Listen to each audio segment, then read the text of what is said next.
Hi guys, something came up. Ayaw gumana ng Fortuner. Ito pala yung susi. Tara, samahan mo ko. Open natin. Let's go. No, try natin i-open. Usually, dapat iilaw siya. Pinutin ko yung unlock. Oh my Wala, god. oh. No What? response. Napalitan na nga pala dati yung battery nito. Kalak nga pala to for Oh. safety. Manual muna tayo. Uh-oh. Clockwise. Aha. Then open. Ayan. Nakita ko pa nga lang na to. Alam ko na quality na talaga yung Oh. battery. Ayan.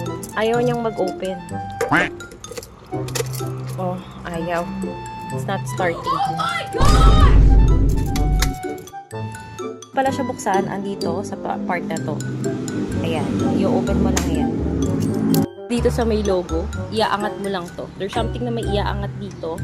Ganito nga pala yung itsura ng makina ng Fortuner pag tinanggal mo yung hood. A few minutes later. And since kaka-check lang kanina, tinanggal muna nila yung battery and chinek. Dito nga pala ang itsura ng Toyota Fortuner 2020 version. Ayan nga pala siya, yung battery ng sasakyan namin. Calcium battery made in Indonesia. Ganyan ang battery ng Fortuner. Ayan nga pala, bilang nag-aral ng automotive, electrical, and automotive NC1 Fortune Up. Yan ang sira ng Fortuner namin is corroded yung battery or nalobat lang. Pero depende yan sa mekaniko kung ano pa yung mga magiging diagnostics nila.